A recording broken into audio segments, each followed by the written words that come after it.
guys? It's Van Case from the Canadian Video File coming to you on YouTube on another installment of Advancing Snake Keeping, and we're still talking about understanding the snake here. Part 2, fear mechanics. We talked about fear in the first one, but before we go into all that subscribe, like, share thing, you guys, just click, do that out of the way. Boom, perfect. Part 2, fear mechanics. We gotta just keep rolling with this, guys, because it's gonna be a long video here and there's a lot of things to cover. Doesn't look like much over here. Johnny's really fancified and gone all out with the artwork and stuff. I like it, but a lot of stuff to cover here too. So we're gonna go right into it here. Part 2, fear mechanics. We talked about fear as a whole in the first video, and I want to get into the nitty-gritties about how snakes perceive fear in particular. I don't want to talk about ophidiophobia, because that's a human perspective, and there's enough studies that are done from that perspective, right? So Google will be a friend. But we're gonna go right into, do snakes fear? Do snakes actually fear? You guys actually, by the way, I'm not sure if I mentioned it in this take because we've done enough takes already on this, but somewhere along the way I decided that we're gonna do this unedited, just raw, just all the way through everything. So you guys are gonna have to put up with everything. Okay, so moving on. Do snakes fear? Are snakes capable of showing fear or feeling fear? Right? What is fear? That's what we talked about. Fear in the first part 1 there, being an instinct. Right? It's a flight or fight response that is ingrained in almost every living being. Right? It's a defense mechanism. Right? Anything that has a defense mechanism has that built in. And it's a fear-based defense mechanism, right? But how do we overcome that? How do we overcome fear? And what we talked about, the key word we used was what? Well, confidence, right? Confidence. How does confidence come about when an instinct limits your experience? Humans, for example, people, right? Fear can limit our experience of life. And how does it limit the snake also, right? I mean, like I said, I want to talk about the snake's perspective more here, but don't forget we can still cross over and relate to a lot of things. I'm not trying to anthropomorphize, right? But there's things that are relatable, okay? So there's learned responses that you can, there's things you can learn from an outcome that gives you the confidence, right? And that's how you build from confidence. I'm not going to talk about that because we already covered that in the first video. But understand that from the get-go there, that snakes can fear, but they can also learn not to. I shared that little video of that hatchling actually freaking out a little bit when I first reached in there, and then I offered it food. It had a little taste of food, and then realized, oh, it's food, and it came. And it's a little bit of a learned response, right? And over time, getting snakes to do that with conditioning is when you get a snake having a good food feeding response, and that's usually how I like to get my babies going anyway. So, but that was that little thing. So going right into the nitty-gritty of it, right? By the way, do you guys like Johnny's fear mechanics artwork? Comment below if you guys actually want Johnny to keep doing the artwork. I think his snake needs a little bit of work, but let me know. Let me know if we're gonna get Johnny still doing this artwork or not, or maybe he's gonna work on it a little bit more. I don't know. Just voice it out there. But the gears, going to gears to fear, right? How do they fear? How do snakes show fear? Right? What are the fear-based reactions that snakes show us? What are the things that we're missing out? Maybe some of it we're actually seeing and some of it we're actually not noticing, right? So I'm going to go through a few of my favorites here that are actually shouldn't be a few of my favorites. Should pretty much cover most of it. But if I miss anything, let me know, you guys. Let me know in the comments. First, right off the hop, how do snakes show fear? When we think of snakes and we think of a nervous or aggressive snake, we always think of a hissing snake, right? The hiss is the first thing, right? Anyone who guessed that? You don't get any points for that one. Okay, that's an easy one, right? What's a snake hiss? What's a snake's hiss? What makes up a snake hiss? Pretty much, it's just to force air out of the lungs, right, through the glottis. Now, the glottis is a little opening, and most of you guys, if you've seen documentaries of your own snakes when they're eating, you'll see this opening. It's basically the airway opening. That's a cartilaginous opening. That holds the airway open, right? When the snake is actually occupied with his mouth, you're usually doing feeding, right? And that's called the glottis. Now, I do need to point out is one of my favorite groups of snakes in regards to hissing. My favorite hissers, pitch wolfish, right? Anyone who's kept bull snakes, gopher snakes, and pine snakes know that when those guys are going, it's like a freight train. You can hear them across the other room, like a couple of rooms away, even sometimes on a big animal, right? Why? Because here's why.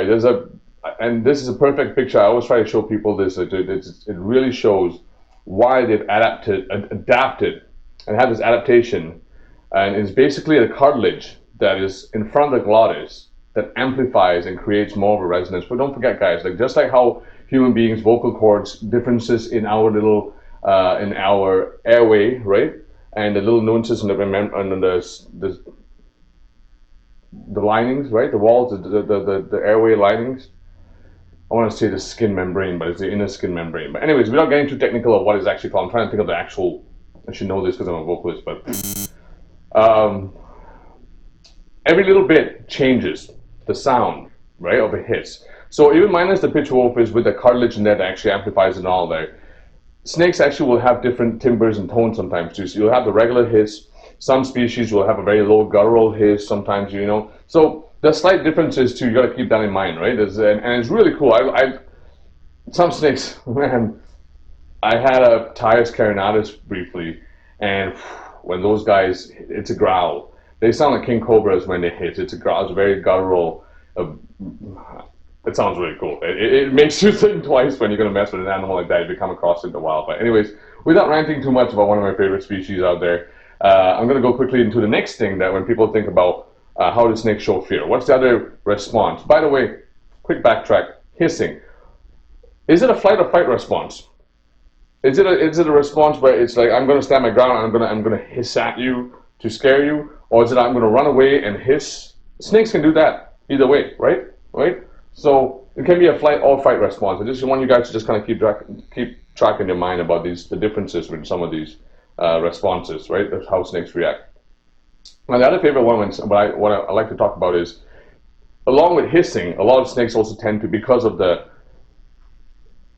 inhalation of air into their lungs. I'm trying to sound like a science teacher. I don't know why, but when they're trying to breathe, they inflate. Right? When they inflate, they huff and puff is the best example. What I like, the category I like to call these is the huff and puffers. Okay, they breathe, they expand. Sometimes the body, the rib cages actually expand a little bit. They flatten out the rib cage basically, and they also suck in all the air to actually look thicker. My favorite animal of this whole group, this group of animals that do this. I mean, there's a lot of snakes that do this. Almost every snake does this to a little certain level too sometimes, right? Minus some of the micro snakes. Puff adders. Puff adders are amazing snakes. They're already thick, beefy looking snakes, as you can see, and they can puff right up when they actually start hissing. The hiss is also pretty loud, but that whole threat display of them when they actually get puffed up like that, it's really intimidating, right? Also, one of the most dangerous snakes in Africa because they are very, very common, and they frequently enter human habitation also. Also a snake that is very frequently mistaken as a python with snake catchers sometimes and trying to remove a troubled snake and reaching down a hole. You see a thick, big snake like that, no one's really thinking of the puff adder unless you have knowledge of the local snakes in your area, right? So there's a common misunderstanding, misidentification that happens with puff adders also. Aside from that, puff adders, they have one of the fastest strikes because all that is just ballistic. It's just muscle, guys. It's just thick muscle, and I love those kind of some of those short, squat snakes like the blood pythons and stuff like that. That amount of power they have. One of the fastest strikes on the planet, right? The snake strikes. Again, I'm going to stop ranting about species like that. I'm just going to throw that in there once in a while, just to kind of flesh out an idea of what I mean. Give an example of the huff and puff idea. They do it the best, right? Another group of snakes actually does this huff and puff, but not in that same way, not in just to make it look thick, but actually have a visual display, is pitayas and cribos and king cobras. They seem to do. I used to think it was actually a mimic of the king cobra when I saw my Ptyas carinatus and Ptyas mucosa show this display. I'll get into exactly what I'm talking about a bit here, but South American, New World species, cribo, my yellow-tailed cribo also has that same thing in her. And it's really cool display. What happens is basically they inflate, right? And they stretch out the skin in between the scales, right? The spaces in between the scales, you start seeing that. And what that creates, you start seeing a pattern of black and white, and with these white bands that go across the thing. It's really neat, but I don't really, sorry about that, guys. It's not it doesn't really deter a human predator, I think. So I'm not really sure what animal predator they would encounter in the wild in their area and stuff that would actually key into that particular visual display. But pretty neat too. Still, it's definitely a threat display. And Huff and Puff, I would say, would have to be in the category of flight or fight. What do you guys think? Flight or fight? Huff and Puff trying to look big. That's all fight, guys. That's all just standing my ground. I'm going to look as big as possible. I'm going to show this display. Look at me, side broadside. I'm intimidating, right? That's what they're trying to show. So and that's the Huff and Puff category. Now we're going to go quickly. Like I said, there's quite a few fear-based reactions, guys. The snakes are complex creatures, a lot more complex creatures than we give them credit. We would like to think. Okay, but one of my other favorite ways they show fear, and it's a very common one. This is just sometimes even a little bit of nervousness. You will be able to see this. Is a tail rattle, right? And when I say tail rattle, right away a lot of you guys are thinking, oh, rattlesnake, right? And rattlesnakes are one of the pinnacles of snake evolution, where they've taken that, to the next level and actually formed this actual audible rattle that they actually have connected to their body. Well, I shouldn't say connected to the body, that they've linked together to create this rattle. Without getting into the evolution of the rattle itself, you guys can Google that too. I just also want to point out that other snakes also tail rattle, right? And it's not that they're rattlesnake mimics. It's actually a very primal instinct across most snakes to wiggle the tail even to a certain degree to show excitement or nervousness. This comes from the lizard ancestors, right? Like you guys, lizard guys, you know that. You see a gecko is doing that little tail wiggle. I don't know if agamids and lacertids do that as much. I haven't seen it with my guys as much, but you know what I mean. They still have that, and it comes from that lizard ancestor too. So a lot of species of snakes will have a little bit of nervousness, tail wiggle. Boas and pythons will do that too, right? During courtship or sometimes being introduced to an animal, individual they don't like, or sometimes, right?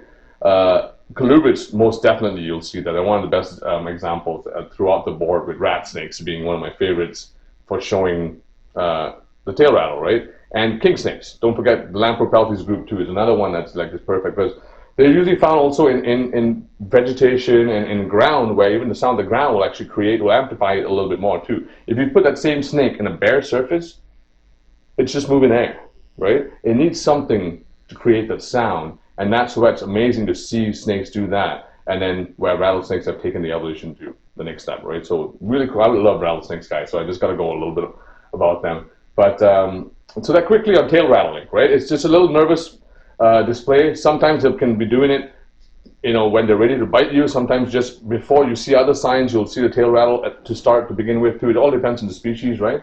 So you guys just got to key into the animal. I'm just kind of giving you things to look out for, and then after that, you guys have to look for things like that yourself, right? So now the next one I want to talk about when it comes to the tail rattle. Sometimes what you also have snakes do when they're tail rattling, or not even, is they musk. Musking is a very, very common defense behavior amongst snakes. Because, quickly guys, I want to go back to the tail rattling again, okay? Before I forget this flow here. Like, I'm going to try to keep this as uncut, as raw as possible, right? So no editing here. Tail rattle, is it a flight or fight response? That's a standing ground, is it, or is it a flee? I don't know, right? It could be both, right? Just like hissing, it's just kind of a mental state. It's just kind of showing a nervousness throughout, right? So it could be flight or fight. Now going back to musking again, right? With musking, that is definitely, which response is it? A flight or fight? That's a flight response, right? Because it's not standing your ground. It's really like it's showing that it smells bad. What musking is, guys, is snakes express this foul-smelling liquid. It's a greasy substance that comes out of the scent glands. The scent glands lay in the pockets just posterior to the cloaca, right? Just past the cloaca. There's little scent glands in that. Females, you guys, I think went over it with probing. When you're probing snakes, sometimes females will actually have a little bit of a scent gland pocket in there. That's where they secrete it from, right? It's a very foul-smelling liquid. I don't think it's very foul-smelling, depending on the species. Again, sometimes when I like the species, I like how it smells. I don't know. I'm a weirdo, right? I like garter snake musk. It reminds me of catching garter snakes in when you're younger outside, right? So, it's just your brain connects to smells, right? Okay. Anyways, we'll go into that too, because snakes also do the same thing. But musk, right? Anyone's caught garter snakes? Any Canadian out there? You've been outside catching garter snakes. You know exactly what I'm talking about, right? They also not just secrete that foul-smelling odor, that substance. They can do it when you're not handling them. They love getting it on your hands. And by say they love getting it on your hands, they don't love getting it on your hands. But that's usually when you end up dealing with musk. It's when the snake is going out. That's it. I'm caught. I got nothing else. I'm just gonna try to smell gross as possible, and hopefully I'll be left alone, right? And along with that scent gland producing that liquid, you're also going to have snakes defecating, right? Emptying their contents, emptying their bowels, emptying, peeing, pooping, right? All that fun stuff comes up. So, like I said, they really want to deter a predator. Usually when a snake's already picked up, right? That's when it really triggers that response. So it goes right into the flight response, right? So, and like snakes, different species also have different, I want to say, flavors of musk, but they have differences. I can actually, like, I mean, guys who work with, for example, king rat snakes, right? Very distinct musk over there. Pituophis, very distinct musk. Lamprey-peltis, very distinct musk. The guys that know what I'm talking about know what I'm talking about.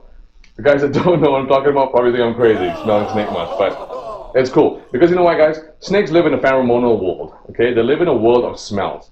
And every little nuance in the smell, the difference means something to them. They do communicate all the time to the external world in the environment they live in, right? So smell is very important with snakes. So that's why musk also kind of ties into that part. But I want to go back to a little bit to another trait that they show, another fear-based reaction that they show that goes back to the huffing and puffing thing we talked about, right? By the way, I keep forgetting always the flight or fight thing. Like with musking, we went over that it's actually a flight thing, right? Right, we did that. Good. No edits, remember? So huff and puffing, right? When snakes huff and puff, they can actually stretch move their rib cage, right, to expand themselves and make themselves look bigger. What other snakes can also do is, and this is my other favorite one, threat display, is hooding. They can actually do the same thing, but with the neck bones, right? So and they actually flatten the neck bones out and actually create this flat body in the front. And sometimes, depending on how the rib cage is evolved, or how the bones are evolved, like cobras, they actually have. It's a little bit larger than other snakes. I'm gonna fact check that. I'm pretty sure that's the truth, because I'm pretty sure when you see cobra skeletons, the first few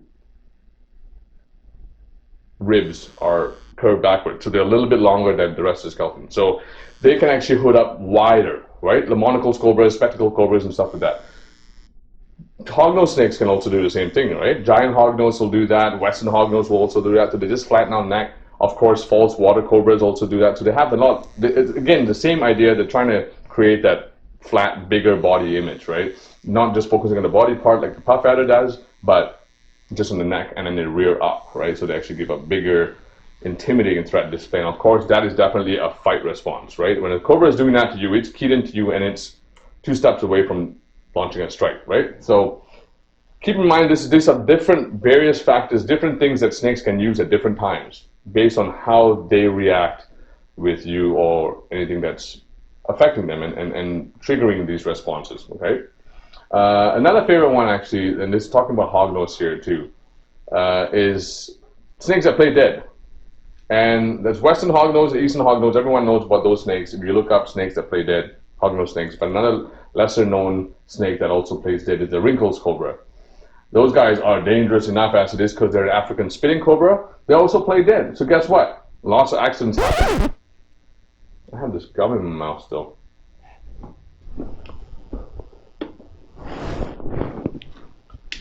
There. No idea. It's moving on. Interrupted by gum. Only an abandoned video. So snakes that play dead. Hamachatis. I believe that's how you pronounce them. They're a spitting cobra. They're highly venomous. They also like to play dead, and a lot of times they get misidentified, and then people think it's just a regular cobra that's dead, get envenomated, and now you're in trouble, right? So playing dead is two-pronged. With the Western hognose and Eastern hognose, it's pretty harmless, really, right? Because it's playing dead, it's not going to affect you. But you got to watch out with cobras sometimes, if you're in cobra country. It's cobra country. Hognose snakes and the wrinkles cobra will go on their backs completely. And the funny thing about that too, when they're not able, they lay on the backs, they'll actually have the mouths open, tongue sticking out. They'll even musk a little bit sometimes to create that foul smell, so that any predator would likely think this is not food I want to eat. This has gone bad, basically, right? They want to move away. They want to. It's a flight response. I can't do anything anymore. I'm just going to smell bad. It's not standing the ground. It's you're retreating. The snake is upside down, right? Funny story about the snake being upside down too is those of you guys who don't know about Western hognose snakes and Eastern hognose snakes. I haven't practiced this with wrinkles cobras. Don't plan to. But if you flip them back right side up again, when they're upside down and playing dead, they'll flip very quickly upside down again, right? It's a very cute thing. You guys watch YouTube videos and that, you guys know what I'm talking about, right? It's really, if you haven't, look it up. It's pretty neat. Basically playing possum. There's really not much else to talk about it because it's a snake that plays dead. You get what I'm saying, right? But hognose snakes, and remember that about the, I keep thinking Latin name, Hamachatus, wrinkles cobra, right? Now, talking about cobras too, and talking about rattlesnakes and stuff like that, like one of my favorite things when it comes to a fear reaction, and this I find is still a separate reaction. Some may argue that it's actually it's a reaction that's linked with other factors or other points I talked about here, other reactions. But I think this stands alone because I've seen snakes do this alone and not show any other signs. And I'll tell you a little bit more why and what about it. But it's the S coil, okay? My favorite position, I guess, with snakes. It's that force, guys. It's that coiled spring force the snake has, either in full body coil or a partial coil where they still have that S position right at the neck, right, to be able to launch that strike up forward. And with the rest of the body in tow in a coil spring, right? Like, you know, some of you spiritual gurus will, if you guys talk about Kundalini energy and being the coiled serpent, right? The base, all that potential energy to spring out. It's a phenomenal force, guys. There's a lot of force behind an animal that has all that muscle in the perfect contraction phases, I guess I should say. They've done studies on that also to actually show which muscles and which muscles move to actually launch the best, fastest, and most powerful strikes out there too. So the S coil is a very, very powerful position. It's a very intimidating position for me too, because that is an animal that's rearing up, ready to give you what you don't want it to. That's basically phase 3. We don't want to go there, right? Okay, and snakes can very quickly go to actually reacting aggressively when they're already at that point. So you've got to keep that in mind, right? Once you're actually getting a snake triggered, if you're ever coming across a snake in the wild or dealing with just a kind of an ornery individual in your collection or as a pet or something like that, like just keep that in mind, right? Some snakes will actually do the full body. Some of them will actually just sometimes stretch out straight and just have the neck coil. Asian rat snakes are very famous for this. Actually, they'll try to creep away from you while they'll still have that little bit of a neck coil there and really just kind of turn around and get you. I've seen Western rattlesnakes do that in the field also, where they'll have the little bit of a neck coil and the whole body will right in front of them, and they just travel back with the tail rattling in front here. And if you're getting closer, they will actually double over and actually, it's crazy, man. These snakes have evolved to adapt it to situations that are just pretty badass. Okay, so that's the S coil. Okay, and like I said, there's nothing really that stands out aside from snakes that have the fastest strike, but the jury's out with which snake's the fastest strike. I used to think it was a puff adder anyways, and when I looked up puff adders, when we were talking about puff adders earlier, it's not puff adders that have the fastest strike anymore, and someone's saying death adder, and in my experience, what I've seen have the fastest strike and coil response, hands down, African house snakes. My Cape house snakes, frozen thought on a thong right now, bang, grab it. It's like water snake babies that just teleport onto that thong, right? Onto that prey item. So really fast. I don't have a video of them doing that yet, but I will share this back stuff along the way here. I thought I had a cough. No, I don't. S coil, right? Now, another one is a threat display too. So the S coil is a fight response, right? Another one that accompanies an S coil sometimes do, especially with Asian rat snakes, is the gaping, right? Snakes will stand there again. I'm not afraid to use it. I have a mouth. I'm not afraid to use it, and they will actually sit there gaping. Vine snakes will do that. Parrot snakes of the genus Leptophis will do that. Asian rat snakes, beauty snakes especially, will do that. Some will actually do a partial open, like sometimes king rat snakes, they won't do a full mouth open like parrot snakes and vine snakes, and sometimes it's actually a partial mouth open also, just to show. They're not hissing, but they actually show they're being upset. I don't know why. It's a response. I don't even think they actually understand why they do it, but I've seen them do it. It's kind of a precursor to gaping almost, right? I noticed that with my king rats. They don't necessarily hiss, they still actually have the mouth kind of open almost part ways. Another mention, and these guys, talking about badass snakes, gaping, black mambas. And anyone who doesn't know this, black mambas are not black animals. They're usually gray to tan and shades in between, right? It's the mouth that is black. Basically, that's black death. Come any closer, that's what rotten flesh looks like. So, and that's what they're going to try to get you with, right? And it's a very effective threat display. A lot of these threat displays have transferred over to human predators, or as if humans, snakes perceive us as predators, right? Like, but some of them haven't, right? For example, another one I'm going to talk to you guys about. It's a threat display ish. It's called cloacal popping. And what cloacal popping, by the way, it sounds literally like what it is. Everyone knows what a snake's cloaca is. Another name for, I don't know, I guess it's called farting. Snakes fart, right? Snakes fart, but snakes can fart on command and with the right frequency as a defense mechanism. A good example of that is the western hooknose snake. It's a southwestern desert animal that can pop, cloacally pop, fart. I'm just going to say it. Fart, okay? It can fart loud enough. Yeah, I'm laughing at fart jokes and I'm bored. Whatever, man. Whatever. You can hear up to 2 meters away, guys, okay? There's no joke here. There's actually an audible pop that you can actually hear from these little snakes, right? Obviously, it's not going to be something that's going to scare me away, right? But it's obviously evolved to suit whatever predator that snake would probably encounter as well, right? It's probably effective. When I read the article on it, said that the study on it said that they thought it could be an insect predator, because based on that frequency. So I don't know, but anyways, gaping definitely a flight response. Popping, farting, definitely a flight response, right? It's definitely I'm just, oh, what is it? I don't know. Maybe you're for an ant. If you're an ant, that popping will be like, oh my god. I don't know. Maybe that's a flight response to an ant. But to us, it doesn't mean much. So anyways, that's a lot of stuff we just went over there with how they fear. That's all the fear-based reaction that snakes actually show us. Hissing, that huffing and puffing, that tail rattling, that musking, playing dead, playing possum, that S-coil, right, rearing up and getting ready for action, gaping, and cloacal popping, right, slash farting.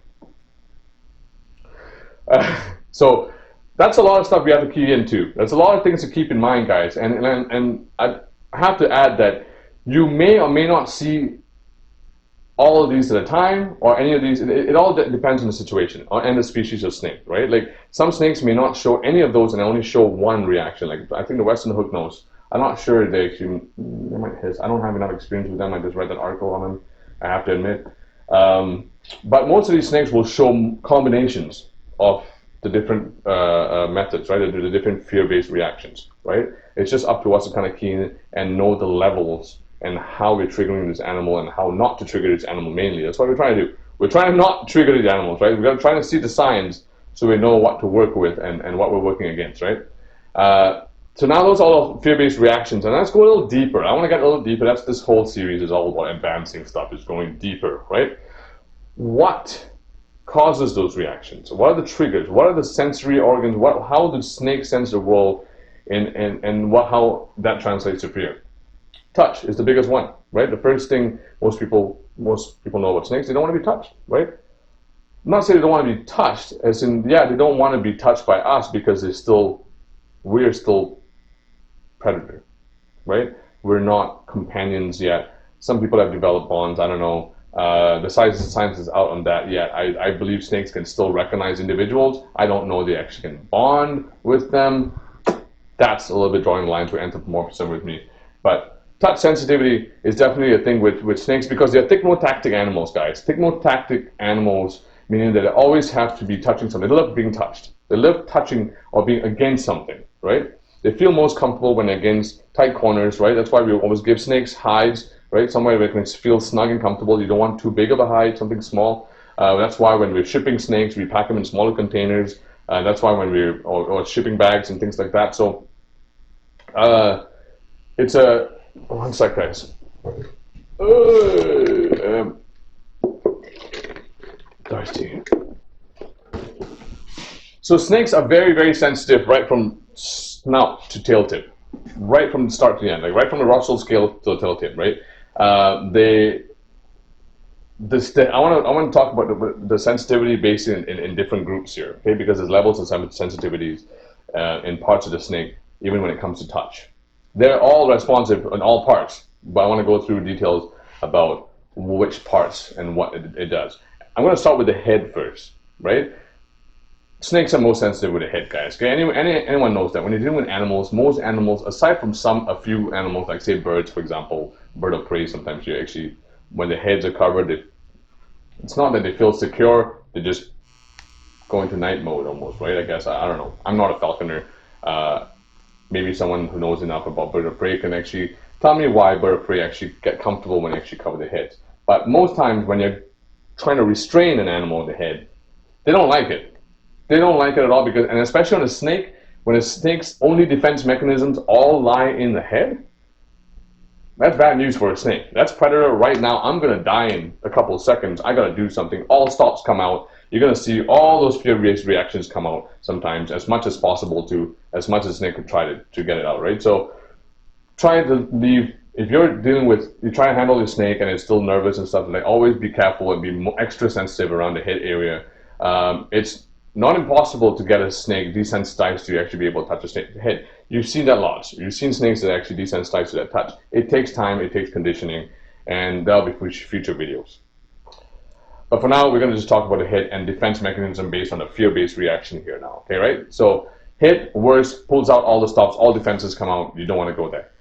Now, the other end of it, with a tail, now that's a little bit, I guess a little better of a situation because they don't necessarily always pull out the stops because it's not like they have no defenses left because the head's still available, right? They can still defend themselves. When you handle and you touch a snake or grab a snake by its tail or anything grabs a snake by its tail, you're going to see a fight response. Not usually a flight response at that time. If a wild snake is, trying to get away from something and a predator grabs it by the tail, that it's going to come around and try to attack the predator. Well, that's natural defense. Same thing with snakes in captivity too. You'll see a snake completely calm and hanging out, and I've seen it with calm snakes, and you just touch the tails a little bit, and they don't like it. They're very sensitive with the tail because it's still kind of that predator-prey relationship. It triggers that instinct with them too, and they still don't like the tail being touched. They're still very sensitive animals over there, and like I said, it triggers that flight response. I'm sorry. It starts with a flight response turning back into a fight response, right? Usually the snake's getting away, right, in the flight response, and the tail gets grabbed by a predator, the fight response comes on, right? So you got to understand the little nuances here. I know I feel like I'm breaking everything apart here, you guys, but sometimes you have to break everything apart, ground up, and then understand the animal all over again, because they are complex animals. And then the other part I want to talk to you about is the head and tail. Now I want to talk about the midsection here. I like to see the snake in thirds, right? Lengthwise, you break it up in thirds. Not talking about the midsection right now, but we're going to talk about the whole sides of the snake, the laterals of the snake, the scales that are sensitive on the laterals, not the belly scales, the obvious belly scales, right? The ones like the big huge things at the bottom. I don't know. I feel like I'm talking to some of you that may or may not even know what a snake's belly scales look like. I'm going to show a picture. There you go. It's the side scale, it's the lateral scales, right? They go up the sides of a snake before the dorsal row of scales, right? And it all depends on how scientists want to figure out what they want to call the laterals. But it's the first set of scales on the side past the belly scales. And some snakes are more sensitive than other snakes in those areas. For example, I've seen with water snakes in the water, Asian water snakes and North American water snakes, where slight water pressure changes, like a tail flick of a fish, is enough to trigger a response from a snake that's not even looking at the fish or in no other form of way actually able to tell the fish has even moved, right? So water snakes, I've noticed, do that. I don't have an article on that yet. If anyone has a study on that, please share it if you can. And also with blood pythons. So blood pythons are actually very sensitive on their sides also, that I've noticed. Probably because they also, when they're in ambush position, they're also in very boggy situations, right? Snakes have a very good sense of hearing. Not in the sense of like outer hearing with outer hearing and complexities of audio, but as in vibrations. They can sense vibration. They need solid surfaces to transfer that vibrations effectively. A boggy snake, a snake that lives in kind of muddy conditions and kind of like, wetter conditions, uh, sometimes, not all times, but they tend to stay in ambush in those situations like that.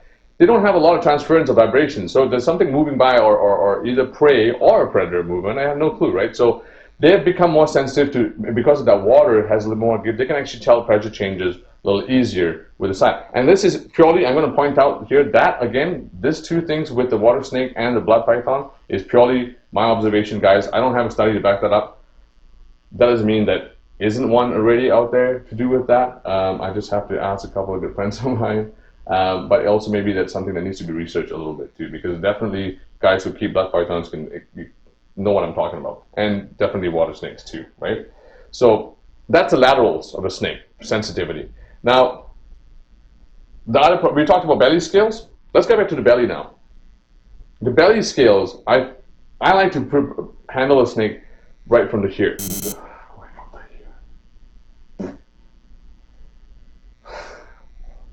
The belly scales are one of the least sensitive scales in a snake. For a simple reason, is because they're always using it to move. They're always constantly touching surfaces that are not necessarily smooth. Sometimes it's also rough. They're climbing branches, they're going over rocks, things like that, right? So belly scales are kind of desensitized to touch to a certain degree, because you know that when you're holding your pet snake, or you're handling a snake, and if you touch its belly scales, you can still see that it can sense the touch. Like I said, every scale on the snake is sensitive to touch, right, you guys? But the belly scale, the touch and the belly scales are more tolerated by snakes, because usually it's not a predator that's attacking them from below, right? So there's nothing that's ingrained in them to trigger a lot of these fear-based reactions. So a good tip, if you're ever encountering a snake in the wild, or if you've got a snake that's being defensive and you're trying to deal with it, always kind of approach it from the bottom, the belly scale, right? The whole old saying, be the branch, be the tree kind of thing, right? The same idea, right? You always want to go to belly scale. So it's the least, by the way, my notes are over here, but that's not obvious enough. And oh yeah, and this is why Johnny does that board, because these are my notes. I evaluate them.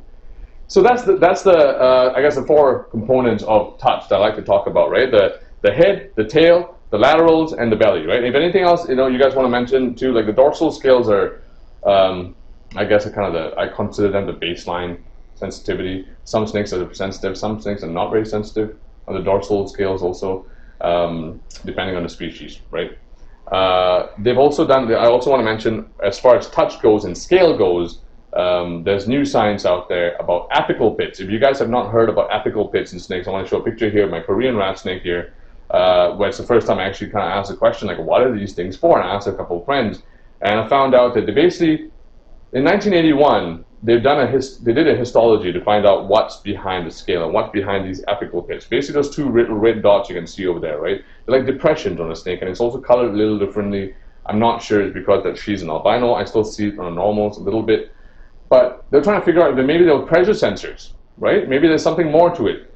They didn't find, 1981, they didn't have the right methods, they didn't find the right nerve complexes in there and to be able to deduce anything. So basically they kind of shrugged it off as like, maybe it's just good for shedding purposes, right? But new science is out there now, they're going a little deeper into it now, and they're actually discovering more complexities to do with the apical pits. So keep that in mind, apical pits, look it up, look out for new information on that. I will try to share things like that along the way, and if you guys have stuff along the way also, please share that kind of stuff. Love that stuff. That's frontier stuff. I love. Science is yet to prove what a lot of keepers and people who work with animals already know, right? It's usually sometimes one step behind, sometimes. So that's the touch sensitivity complex, I guess. Touch sensitivity complex. Touch factor, touch sense. Wow, I'm definitely losing it. And all these takes here, and just, I don't know why I decided to do an uncut, raw, edited video and see just how long I can go for. But that's touch, right? And I want to talk about the next thing. It's going to be this is going to be an in-depth video, guys. So, like I said, if you haven't already grabbed a coffee and got a tea going or something, or chill back in your favorite chair, please do so, right? We're going to get there now. But the sense of smell with snakes is a big, huge part of being a snake. That tongue is constantly reacting with its environment. It's constantly sending messages back to its brain, and the brain is actually constantly the spatial cognitive function is one thing, using the eyesight, but using the tongue and perceiving its surroundings. By the way, spatial cognitive function, I'll get into that in a bit here, okay? The sense of smell. Snakes live in a world of pheromones. Snakes live in a world of smell. They identify things very quickly, very easily. You can see them do it. People who work with monitor lizards also know that. If you see colubrids, they're constantly, always tongue clicking, very active. People say they're active. Why? Because they're constantly thinking and assessing and figuring out what to do. So smell is a very big part of it. And when I say smell, guys, okay, for those of you who don't know how snakes smell, quick lesson. The Jacobson's organ is basically an organ that can transfer odor molecules that the tongue picks up from the air and sends the message to the brain, right? It's basically an intermediate organ. Imagine if we could combine our sense of taste with our tongue, with our sinuses, sense of smell, and that's what that organ does, right? It basically links the two together, so the snake's sense of smell and taste are linked together. So it's the equivalent if we were to lick our sinuses, I guess, right? Every time we stuck the tongue out and like, don't try it. I don't think you can, or you choke. So, right? So that's what the Jacobson's organ's role is. A lot of lizards also have that. Monitor lizards also have that, and every snake has a Jacobson's organ too. That's what they use to perceive the surroundings. So quickly again, now with smells.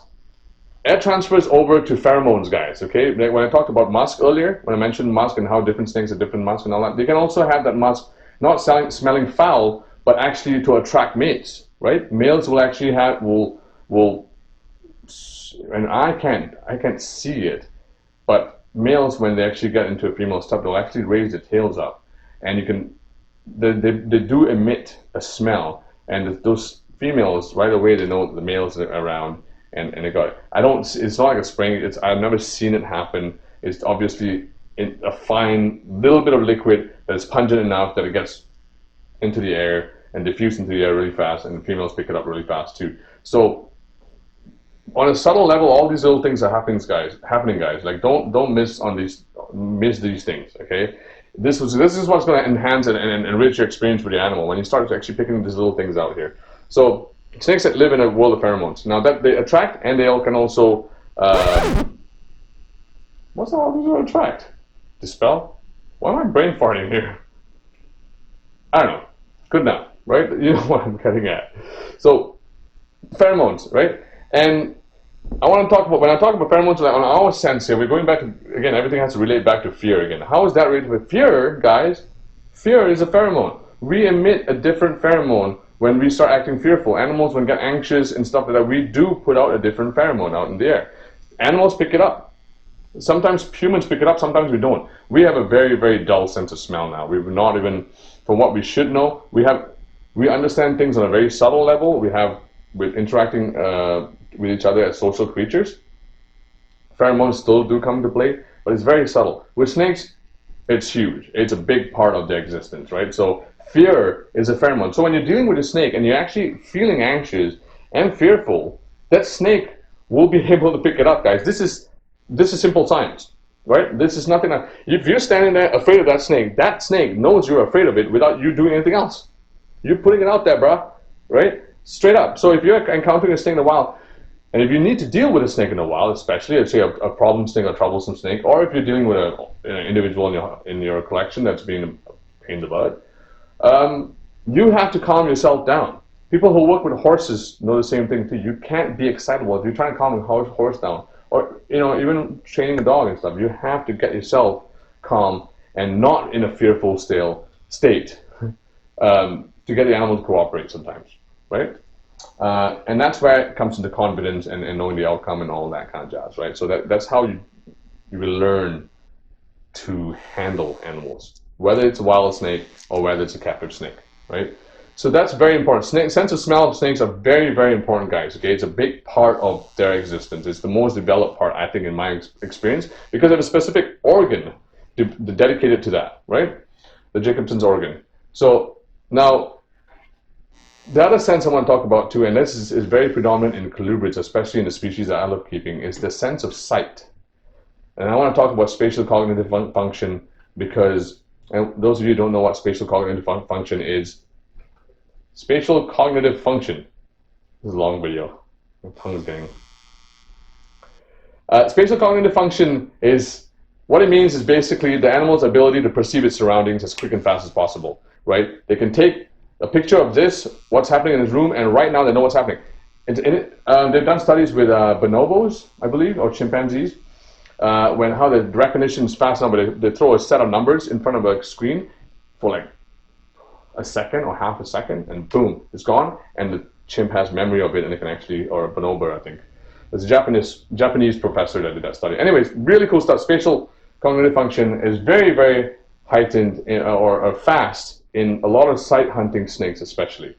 To name a few, my favorites are pitayas, right? Pitayas carinatus, like those Indo-Chinese rat snakes, the greater keeled rat snakes, sand snakes, Samophis, right? From the genus Samophis, they're very fast, rufous beaks, those beak snakes, right? They're very, very fast and they're very quick in perceiving their surroundings too. So vine snakes is another mention too. They're not just quick in perceiving the surroundings, but vine snakes have developed their eyesight to actually have a better binocular vision and actually be able to have a better field of depth perception. They have these they have grooves in their loreal scales, and actually enables them to pinpoint their prey when they're up in the branches and actually hone it and actually nail the prey very, very accurately, right? Boom slangs, another mention I have to mention with eyesight, amazing eyesight. And I don't know exactly the mechanics behind it yet, but and there's studies out there where they can sense prey without movement. I recently shared a video actually of a rice paddy frog or something like that. It was a frog that was jumping the grass, and when it was done jumping and it was just sitting still, the snake still keyed into where it was and actually located it and then eventually caught it. So very, very cool snakes, guys. There's a study out there with boom slangs actually seeing a chameleon in another tree, leaving the tree, going out there and actually grabbing a chameleon that wasn't moving.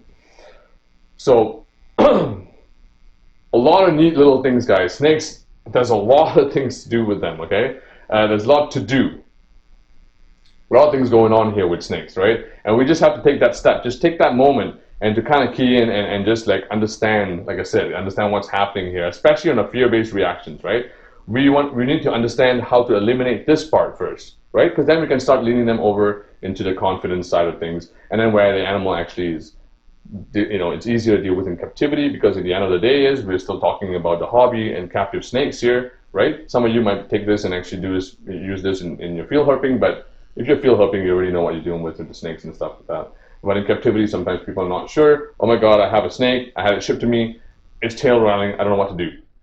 Now you know what to do. Now you know how to perceive things, and now you know where to go from there. So thanks for putting up with this crazy idea of a video that's like, I don't even know how long it's been, but it's been a blast, guys. Thanks for tuning in, and like always, like, subscribe, all that jazz again. Thank you so much for your support, right? And always, by the way, shout out for support, Nihilist Conservation, buddy out in Ontario. Proceeds to merge go to wildlife rehabilitation with animals out there in Ontario. So look them up, support the cause, good stuff, cool designs. I'm always repping that merch stuff. So stay tuned, guys. Until next time, this is Van Case from Canadian Videophile.